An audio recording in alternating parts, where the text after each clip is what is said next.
Ever think about like how we actually experience time? It feels like we're in the moment, right? But like what if our brains are kind of messing with us? Hmm. Interesting.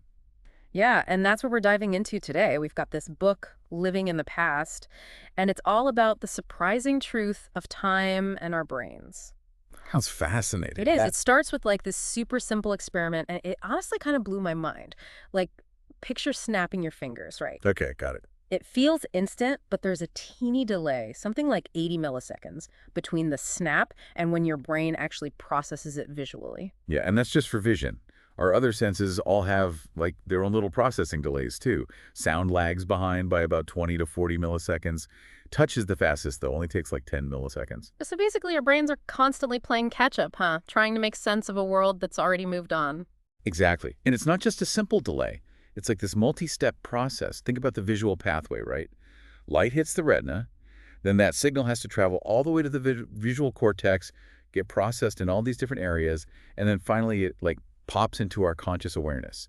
Each step takes time. Okay, wait. So if we break it down, how does that 80 millisecond delay for vision actually play out in the brain? What's happening in those areas you mentioned? It's pretty wild. First, the signal hits this relay station called the lateral geniculate nucleus, or LGN for short. LGN. Got it. Yeah. Yeah. And it acts like a filter. So it's sorting out all the important visual information from the noise. Hmm. And from there, the signal goes back to the visual cortex where it's broken down into basic stuff like color, shape, and motion. And all of that is happening before I even know I've seen something. Yeah. This initial processing is unconscious, and it happens so fast, it's crazy. But there's still more to do. All that basic info gets sent to higher level areas of the brain, like the parietal and temporal lobes, where it's integrated with like our other senses and memories to create a complete picture. So it's not just like one area in charge of vision, it's more like a whole team effort. Exactly. And that's part of what contributes to that overall delay. But those 80 milliseconds aren't just wasted time, they show just how complex our visual system really is. It makes you wonder if it takes that long to process something as basic as seeing, what does that mean for like how we interact with the world in real time? That's where things get really cool. I mean, if our brains are always lagging behind, wouldn't we be constantly like bumping into stuff?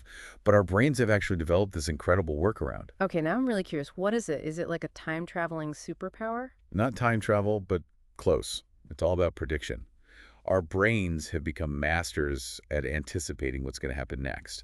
So almost like a sixth sense. More like a supercharged, data-driven prediction engine.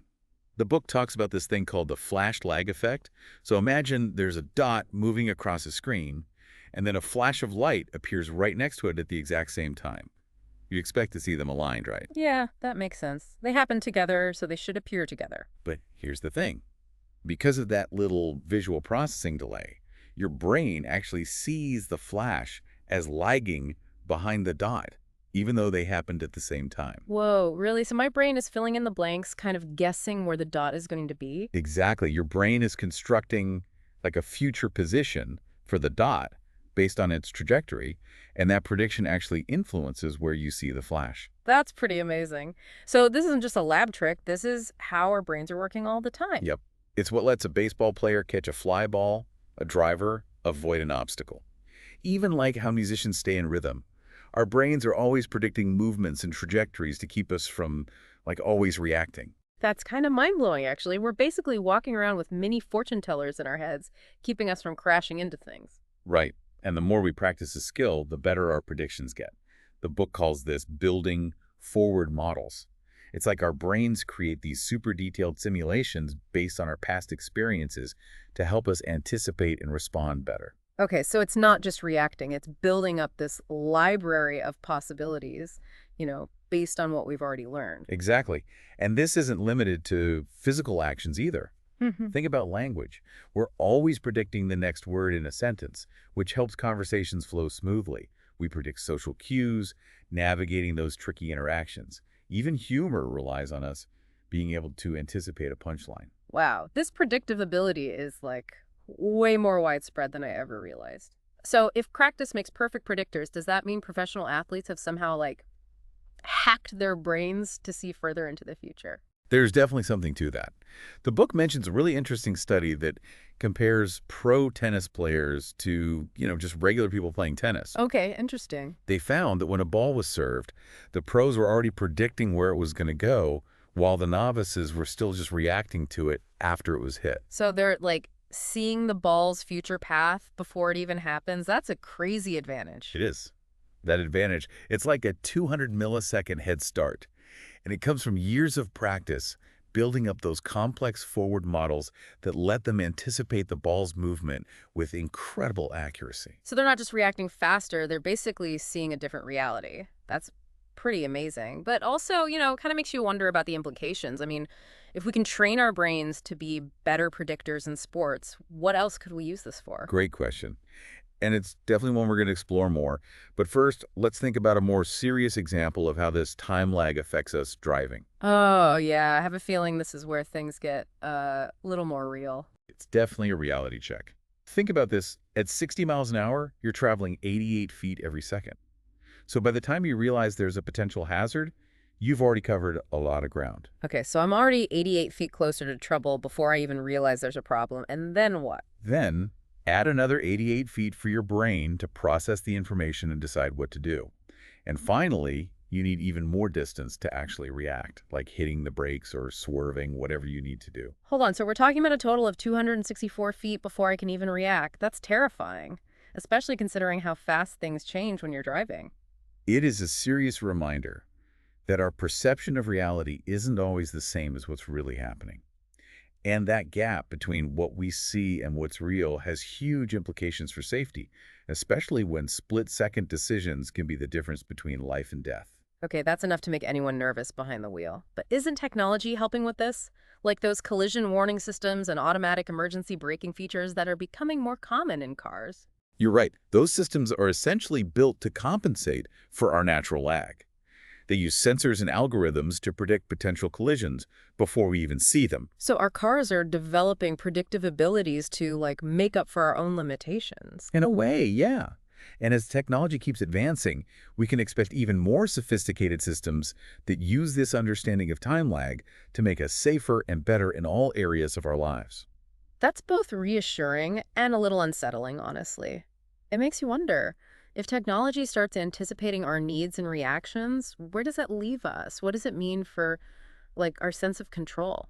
Those are really interesting questions, and they lead to a deeper look at how this whole concept of living in the past changes how we think about consciousness and free will. Yeah. Actually, the book talks about this fascinating experiment that's been sparking debates for decades now, the Libet experiment. Yeah, I've heard of that. It's about measuring brain activity before people make conscious decisions, right? I'm definitely interested, but I think we should save that for part 2 of our little time-bending journey. Sounds good to me. We've covered a lot already today. We've explored how our brains create our reality, how they make up for time lags with incredible predictive abilities. But this journey is just getting started. For sure. Stay tuned, everyone, because next time we're going even deeper into the mysteries of time, consciousness, and our amazing brains. Get ready for some serious, mind-bending stuff. Welcome back. It's pretty wild to think our brains are essentially time travelers, constantly bridging that gap between the past and the present. I'm still trying to wrap my head around it, honestly. It's like our brains are in this never-ending game of catch-up, but they somehow make it all feel seamless. Right. And that leads us to the Libet experiment, which really throws a wrench in our whole understanding of free will. Okay, let's talk about that. Remind me how it worked again. So in this experiment, they had people do a simple action like pressing a button whenever they felt like it. Okay, simple enough. But here's the thing. They were also hooked up to brain scanners that were tracking their brain activity the whole time. Gotcha. So they're tracking what's going on in the brain while people are making decisions. What did they find? Well, what Libet found was pretty groundbreaking. The brain activity linked to the decision to press the button actually started about 300 milliseconds before people said they were aware of making the decision. Wait, so their brains were already getting ready for the action before they even knew they were going to do it? That's crazy. Exactly. And that finding raised some big questions about free will. I mean, if our brains are kicking things off before we're even consciously aware, does that mean our choices are already set in stone? It definitely makes you wonder, doesn't it? It challenges that feeling we have of being in control, of making our own decisions. It does. And there's still a lot of debate about it. Some people think the Libet experiment proves that free will is just an illusion. Others believe there's more to the story. What are some of those other interpretations? I mean, there's got to be more to it than just saying we're robots following our brain's instructions, right? Definitely. One thought is that maybe the brain is getting ready for potential actions, not necessarily making the final call. It's kind of like having multiple tabs open on your computer. You're not actively working on all of them, but they're ready if you need them. So my brain is sort of laying out the options, and then I step in and choose. That's one way to think about it. Another interpretation is that the 300 millisecond gap doesn't mean we don't have free will. It just means we need to rethink what it actually means to make a conscious choice. Okay, I think I'm following. So maybe free will isn't like this instant snap decision, but more like a process that happens over time with both conscious and unconscious parts working together. Exactly. It really highlights how complex consciousness really is. We're still figuring out how our experience of the world comes from all the intricate workings of the brain. It's kind of humbling to realize how much we still don't know, but I guess that's part of what makes neuroscience so fascinating, right? There's always more to discover. Absolutely. And as we keep digging into these mysteries, we're not just learning more, we're also opening up all sorts of new possibilities for the future. You're talking about those future applications the book talked about, right? Like virtual reality and stuff like that. Exactly. What we're learning about time lag and the brain's predictive powers has the potential to revolutionize a lot of fields. Let's start with virtual reality. One of the biggest challenges in creating those really immersive experiences is minimizing lag, you know? Yeah, that makes sense. If the virtual world doesn't respond right away to what you're doing, it kind of breaks the illusion. And I've even heard it can make people feel sick. Exactly. But by using what we know about how the brain predicts things, developers can create virtual environments that anticipate our actions, making the whole experience smoother, more realistic, and less likely to make you feel nauseous. That sounds pretty amazing. I'm all for less motion sickness and more of those mind-blowing virtual adventures. But what about the medical applications? The book mentions some really exciting stuff there too. The potential is huge. Mm. Imagine using our knowledge of time lag to build brain-computer interfaces that would let people who are paralyzed control prosthetic limbs with their minds, or even create therapies that could help people with neurological conditions improve their perception and coordination. Wow, it's pretty incredible to think that understanding something as basic as how our brains process time could lead to such groundbreaking stuff. It really shows how connected science, technology, and the human experience really are. By exploring these fundamental questions about how our brains work, we're not just satisfying our curiosity, we're paving the way for a future where we can overcome all kinds of limitations. That's a really inspiring thought. It makes me wonder if we're already doing so much with this understanding of time lag, what other breakthroughs could be just around the corner? What if we could train our brains to be even better at predicting things? That's a great question. Some research suggests that things like mindfulness, which focus on being present in the moment, might actually make our predictive abilities even stronger. It's like by quieting down all the mental noise and really focusing on the now, we create space for the brain's natural forecasting system to work even better. So, mindfulness is a brain hack for better prediction. I like it. But are there any other, maybe less esoteric approaches? Anything we can do in our everyday lives to improve those prediction skills? There's a growing field of research looking into that. Yeah. Some studies suggest that activities that require precise timing and coordination, like playing music or doing martial arts, can actually improve our ability to anticipate and react to things. It's all about training the brain to see patterns, make connections, and build those strong forward models we were talking about earlier. So it's not just about sitting and meditating, it's about doing things that challenge our brains to think ahead. Exactly. And as we keep exploring this fascinating world of time and the brain, who knows what other incredible discoveries we'll make? The possibilities are endless. This whole deep dive has definitely changed how I think about time and perception. It's humbling, but also exciting to realize how much our brains are doing behind the scenes to create our experience of reality. It is, and it's a reminder that our perception of reality is just that, a perception. It's a model carefully built by our brains, using all these sensory inputs, memories, and predictions. So the next time I catch a ball or swerve to avoid a pothole, I'll have a whole new appreciation for all the work my brain is doing to make it happen. And maybe even a little bit of awe for how incredibly efficient and ingenious our brains really are. This has been an incredible journey. We started with a simple finger snap and ended up exploring consciousness and the future of human potential. And this is just the beginning. The more we learn about time and the brain, the more we realize how much more there is to explore. Well, on that note, I think it's time for us to wrap things up and step back into our slightly delayed present, but hopefully with a new understanding of all the cool things happening in our brains. And maybe even a little excitement for all the possibilities that await us as we keep unraveling the mysteries of time and the brain. Thanks for joining us on this mind-bending adventure. Until next time, keep those brains buzzing and those perceptions shifting. It really is amazing when you think about all the things our brains are doing all the time just to keep us, in sync with the world. It really is. It's a testament to how adaptable and complex our brains are. Yeah. We've evolved all these intricate systems just to bridge the gap between how we perceive things and reality. And we're really only beginning to scratch the surface of what they can do. Yeah, this deep dive has left me with a sense of awe for sure, but also a ton of questions. That's the best part about exploring the brain, Yeah. right? Every answer leads to new questions. Yeah. It keeps pushing us to dive even deeper into those mysteries of consciousness, perception, and, the very fabric of reality. It's true. I guess if I had to try and sum up everything we've learned, it's that we're all kind of living in the past a little bit, but our brains are these incredible prediction machines constantly trying to anticipate what's next. Exactly. And that predictive ability, it's not just important for our physical survival, but also for our cognitive abilities, how we interact socially, even our sense of humor. It's wild. It's like having a built-in time machine,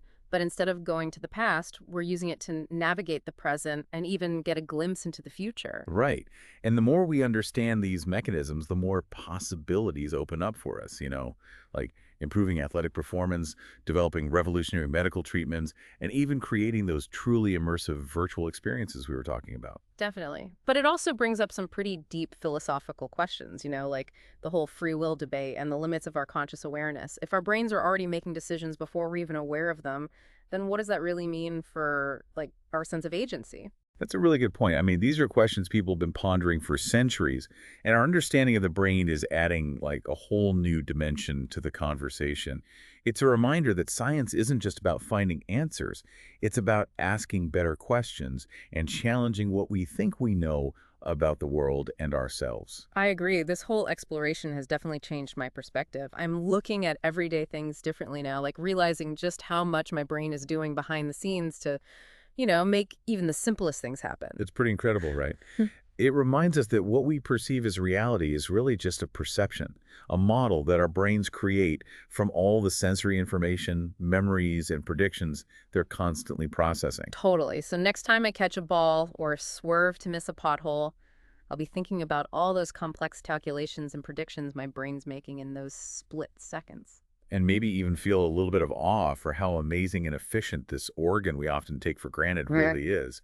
This has been a mind-blowing journey for sure. We went from a simple finger snap to the depths of consciousness and the future of, well, everything, really. And it's just the beginning. The more we learn about time and the brain, the more we realize just how much more there is to uncover.